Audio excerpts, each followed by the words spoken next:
I met Lawrence Tierney in the early 90s, and now we can say early 90s, through a friend named Ron Zwang, who's a screenwriter. Introduced me to Larry, said, you gotta meet this guy, Lawrence Tierney. I was just struck by his look. He's sort of one-part chiseled, good-looking actor meets Tor Johnson. There's something about Larry's face that every crevice, every wrinkle tells 100 tales. You can look in that face and you can see bar fights and dysfunctional relationships with women and, you know, every hardship that he endured, you know, from alcohol to everything. It's all in that face. I mean, they don't make faces like that anymore. When Lawrence Tierney died, I mean, a whole generation of tough guys just went away.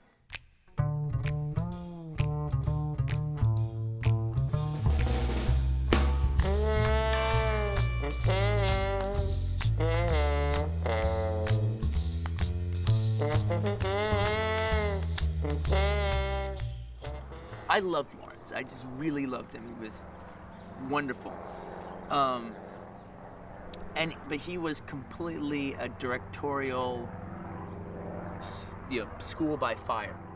Even like Harvey could tell, Quentin, I've made a lot of movies, and I've never dealt with a crazy motherfucker like Lawrence Tierney. He was a very, very funny guy, and he was really kind of like a big teddy bear. You know, he was kind of like a big mentor to all of us, and as annoying as it was to work with him and to play a scene with the man, it's just so incredibly aggravating. Right, Tim wouldn't even act with him in the same room. I don't want that fat fuck in the goddamn room when I'm acting. And at one point, I think Harvey and Steve had to pry them, Quentin and Lawrence, apart. I mean, seriously, you're trying to ruin my film. Fuck you. It's usually even funnier when, like, you get a Steve Buscemi or you get a Michael Madsen telling the story. I remember that Lawrence Tierney got in a big argument with Quentin that day and got fired. I'll let the other guys tell that story. I'm not sure what they're going to say. That was a funny one. It was the last 20 minutes of the last day of shooting of the first week. He didn't like my dialogue. He had a hard time remembering it. And it was, it's fucking shit, she's too fucking convoluted. Somebody comes up with the finally, so fuck it, I fuck up. I fucked up, I'll keep going. Stop. I'm just saying, it's so fucking repetitive. I'm just saying the same thing over again. What do you mean? What do you mean? What do you mean? What do you mean? You don't say anything about you, anything but you. I'm up. It's because it's so fucking repetitive. Hey, I don't want to say that joke you give me. That fucking dirty joke. It's disgusting. Oh, you guys like to tell jokes and giggle and kid around, huh? Giggling like a bunch of young bros sitting in a schoolyard. Well, let me tell a joke. I was no good, fuck it. Let's do one more time. He also had this thing where you'd be trying to talk to him. Okay, so Lawrence, and then all of a sudden he would just start walking away. All right, right in the middle of your talking. All right, not like, fuck you. He just started going like you're supposed to be trailing after him. And so the Lawrence, and again, last 20 minutes, very important part of the story. And I grab him by the arm and go, Lawrence, stay here. And he shoves me. And he's just like, get your fucking hands off me. All right? I'm like, this fucker gonna touch me in my set? Fuck him. I think Quentin was going to do him physical harm. I remember him lunging at Lawrence. Get your fucking hands on me, kid. I go, fuck you, you fat fuck. You're fucking fired. Take your fat fucking ass off my fucking set. I think I was holding Lawrence and Harvey was holding Quentin. It might have been vice versa. I don't remember, but I know that there was an effort made to keep them away from each other. Someone definitely would have got hurt. I, boom, storm off the set this way. Lawrence, boom, storms up the set that way. And I remember he left the set and he was walking down the middle of the street with cars coming by and everything.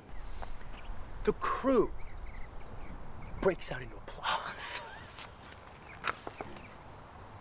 They brought us together, and then it's like, we see each other, and we both kind of calm down a little bit now. It's like 20 minutes later. I'm sorry. Oh, no, kid, I'm sorry, and it was just really nice and everything. And then he did this again and again. It was like, it was his schizophrenic nature. Now he was really sweet.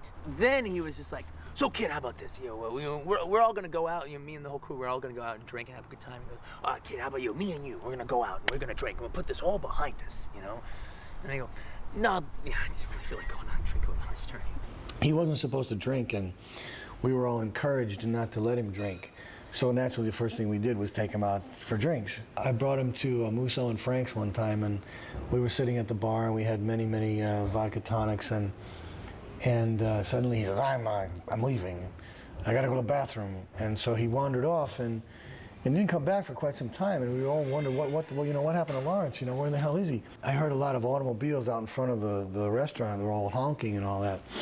And a lot of commotion, so I went and I looked out the windows, and there's Lawrence standing in the middle of the street with his drawers down and going like this. And there's cars just screeching to a halt and going around him and driving around him, and he was yelling at everyone and pointing at them. It was very strange. He'd drop his pants in the parking lot and stuff, and introduce me, take me to bars and introduce me to the man who invented the yo-yo that lights up. Those were his mates. You go, okay. I have heard that he physically went through a wall at some friends of mine's house one night. Like the Incredible Hulk, he apparently just went through a kitchen wall into a dining room. I would love to have seen that. He would call up, be in a bar, get drunk, call up the cops, say, there's a fight down here, everyone's going crazy. The cops would turn up and he'd beat up the cops. If he was here right now, he would physically attack me. And I annoyed him for some reason. I think everyone annoyed him, but me in particular, he did come after me once. I was sitting in the rehearsal room and Lawrence Tierney was there. And Lawrence has scars all over his head, He has a big head. And I remember sitting there looking at Eddie, and Eddie was looking at Lawrence like that. I said, what's with you and Lawrence? He said, I was just sitting there trying to work out if I'd put those scars there or not. I was like, what?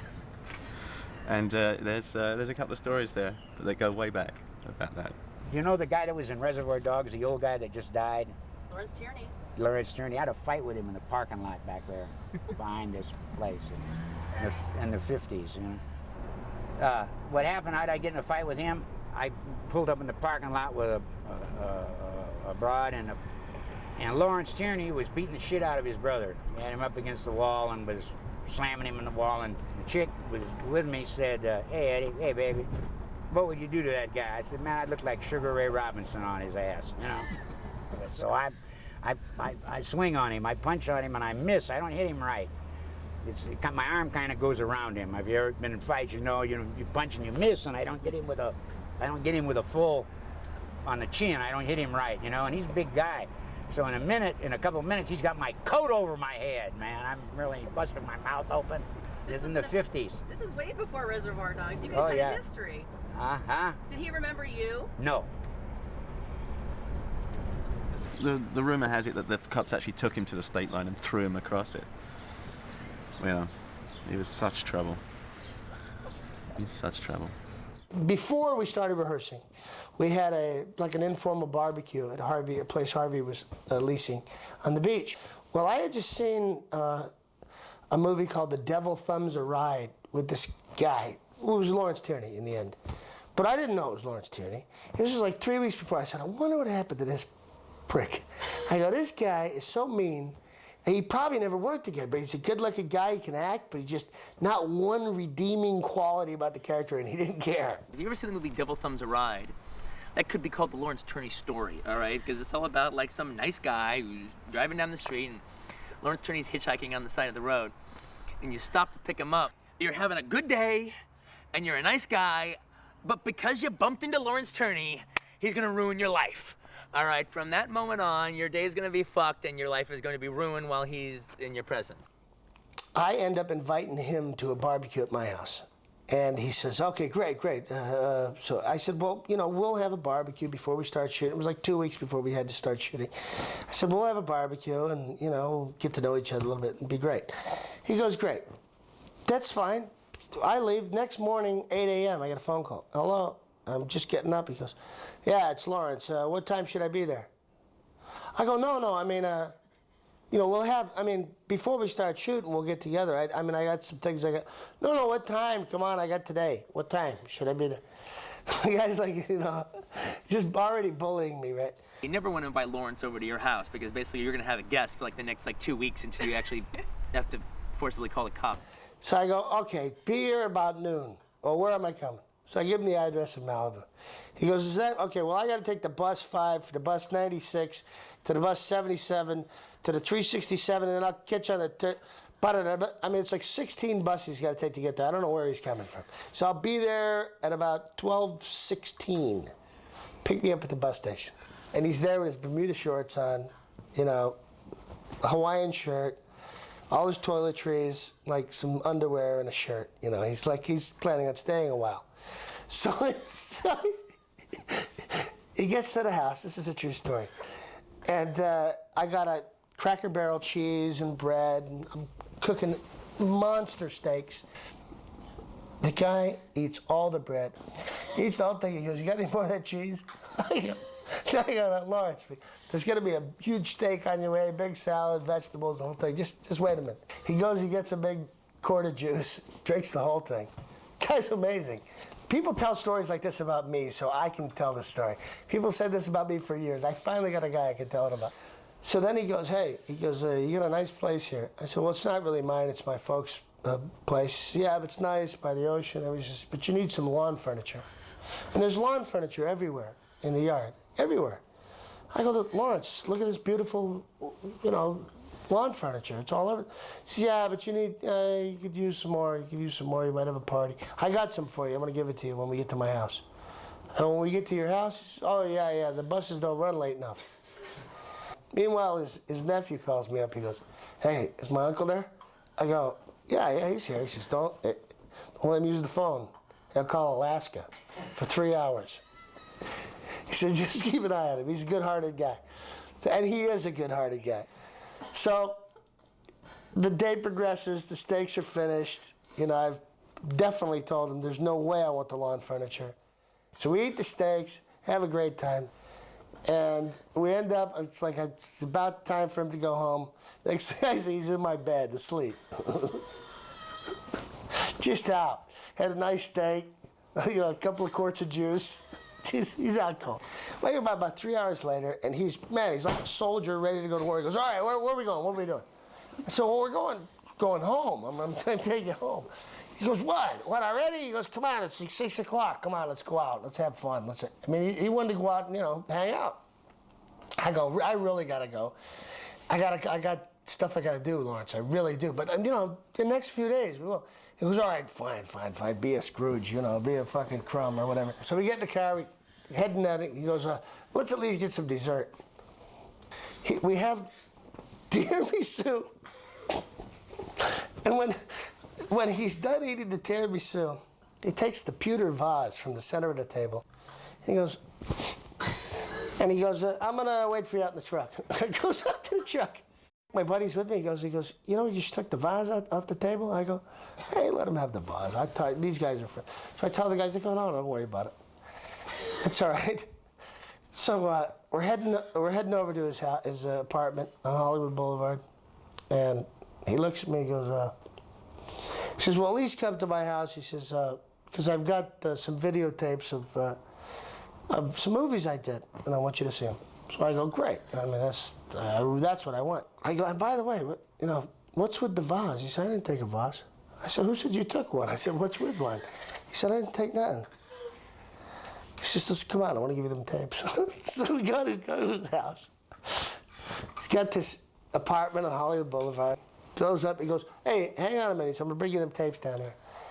So I'm waiting in the car on Hollywood Boulevard, and Lawrence Tierney comes down the elevator, looks at me with a shopping basket full of lawn furniture and goes, and here's that lawn furniture I told you about. Here's the tapes. I go, Lawrence, I told you I didn't want it. And he goes, well, what the fuck did you make me bring it down here for? And then he walked away. So, that's Lawrence Tierney in a nutshell.